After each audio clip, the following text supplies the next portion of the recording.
Getting this one thing right will still get you above 99% of most agents as far as income, earning power, and gross commission. In this video, we're going to talk about USPs. Now, a USP is a unique selling proposition. If you mess up most of the things in your marketing and your brand, getting this one thing right will still get you above 99% of most agents as far as income, earning power, and gross commissions. Now, when it comes to USPs, a lot of agents are really kind of afraid to use them. They look at them as gimmicky or something that they shouldn't be doing. It's really interesting in the real estate space that if you look at most marketing of other businesses, products, services, there are, for example, coupons. Why don't we use coupons in the real estate industry?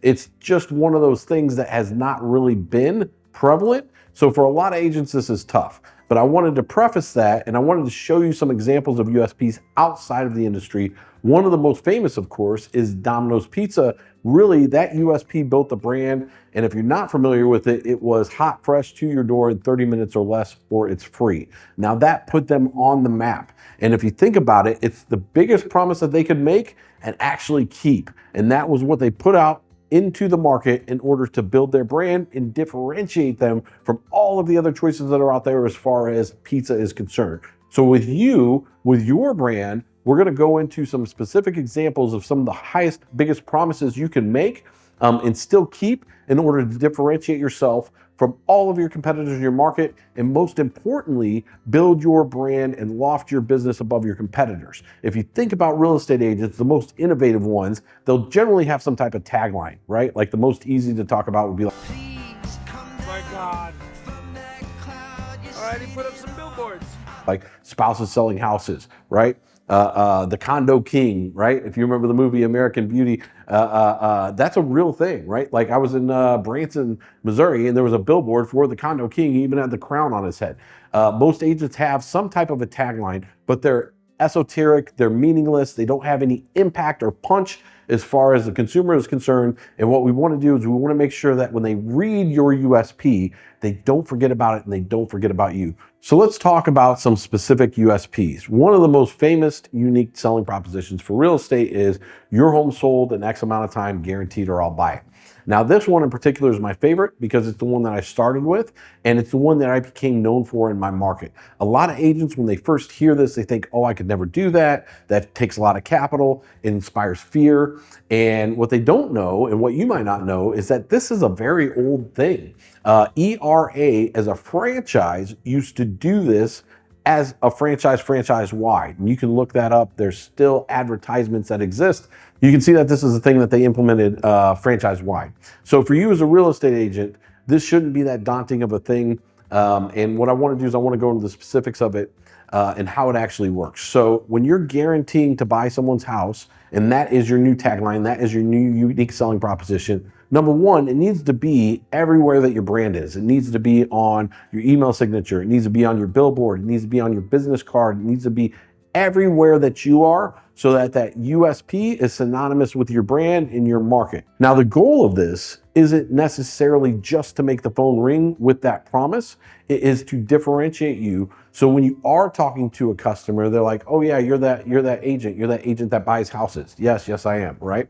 And so I'm gonna go into a couple of different USPs and I'm gonna break down exactly how they work, but let's talk about that one in particular. So when you're going to buy someone's home, obviously in my market and in most markets, there will be caveats, right? And so in our real estate commission handbook in the state of Missouri, there's a whole paragraph on how to run a unique selling proposition as far as a guaranteed sale program is concerned.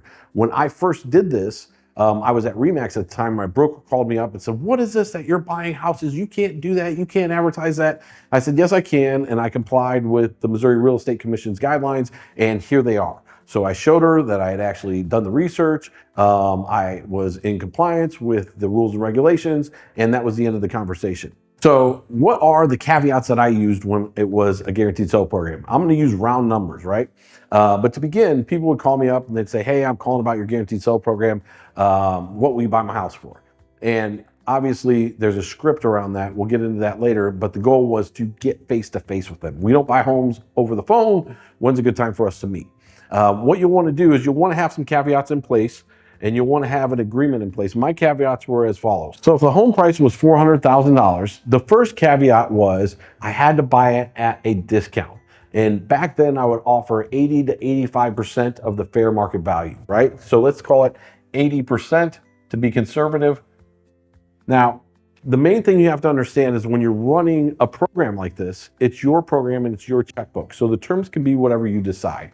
And oftentimes when I would explain to people how the guaranteed sale worked in the listing presentation, which I'll get to in subsequent videos, I would tell them, look, I'm going to be a wholesale buyer. Your job is to maximize the amount of money that you can get out of the property.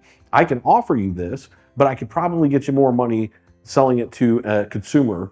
Which would you prefer? So to begin, right, the purchase price would be 20% less, which would be $320,000. Now, I also had a real estate commission built in there. So for me, in my market, I would charge 7%. So that $320,000 would be discounted another 7%. So that's an additional $22,400 off. Okay. All right, so that's $297,600. That in and of itself isn't bad, right? To buy a property that's worth $400,000 for $297,600, not bad. But it got better because the terms of my guaranteed sale were that they had to move up to another one of my listings. So they had to stay in the area and they had to buy another listing that I had, which meant that it had to be more than the $400,000 house that they were selling, which was a great thing because then if they were buying a home for $500,000, that'd be an additional $35,000 that I would have off the price. They had to buy another home from me for $500,000 or greater, right? It had to be more money than the price of the house that they were selling to me. So that's another 7%. So that's $35,000. So $297 minus $35,000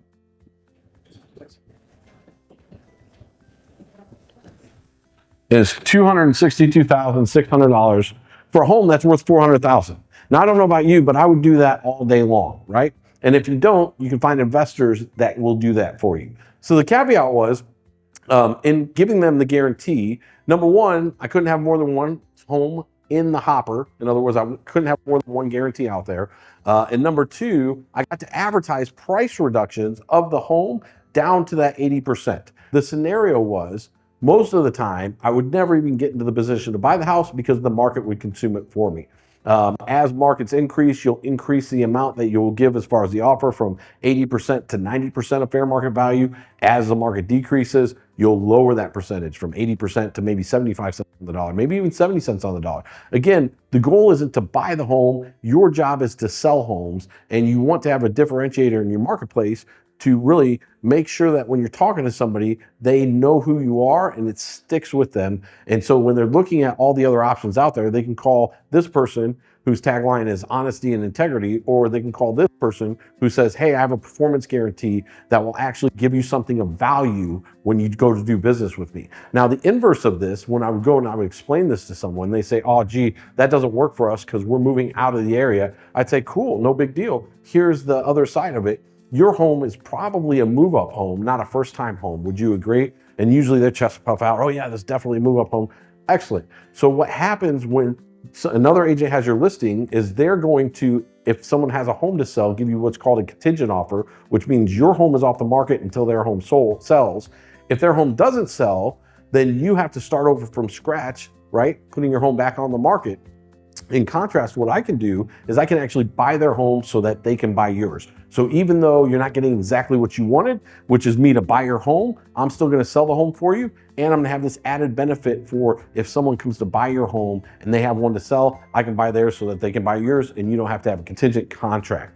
So with that in mind, that's just a real light overview of how the guaranteed sale works. Obviously, you want to have contracts for this in your market. You want to consult with your real estate commission so that you can look in the handbook and see what the rules are. In my marketplace, if you advertised a guaranteed sale program, you had to have the caveat, costs and conditions apply. It had to be a 1/4 of the size of the text, of the largest text of the guarantee.